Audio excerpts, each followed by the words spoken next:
बाड़ू। अरे हाँ हो टेंशन में तू लगो तारू बिनो रतिया जागो तारू इतना बेचैन तू तो रहलू ना छोट में। अरे हाँ हो इतना बेचैन तू तो रहलू ना छोट में।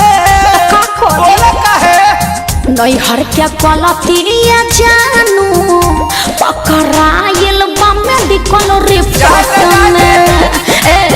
नैहर के गलतिया सोना पकड़ाइल बा मेडिकल रिपोर्ट में।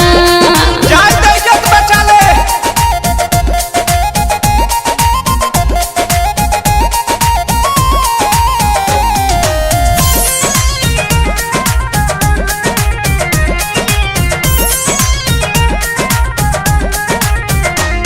केकरा से कहीं डर लागता ई सब झगड़ा के घर लागता।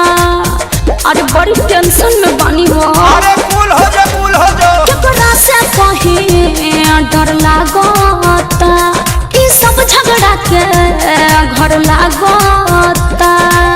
चलो कंप्लेन पहले पाती हाई कोर्ट में। कैसे हो? चलो कंप्लेन पहले पाती हाई कोर्ट में। का ना नैहर के गलतिया जानू पकड़ाइल बा मेडिकल रिपोर्ट में।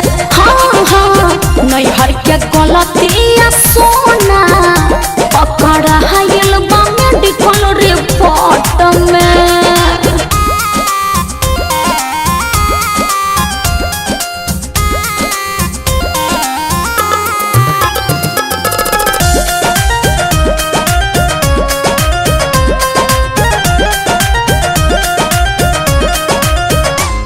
कितनो समझाए न मानता सैया जी हमार सब जानता। अरे का करी कुछ समझ में नहीं खेबा। कितनो समझाए न मानता सैया जी हमार सब जानता। राखो विश्वास रोशन बारे सपोर्ट में। का? राखो विश्वास पर मुझे बारे सपोर्ट में। सुनो ना नैहर के गलतिया जानू पकड़ाइल बा मेडिकल रिपोर्ट में।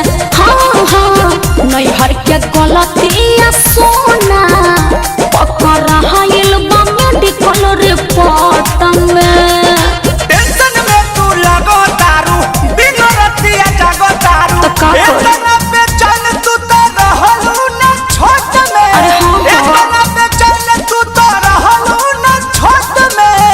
का करी? बोले काहे नैहर के गलतिया जानू पकड़ाइल बा मेडिकल रिपोर्ट में। नैहर के गलतिया सोना पकड़ाइल बा मेडिकल रिपोर्ट में। हर एकदम से तू हमके फंसा देलो।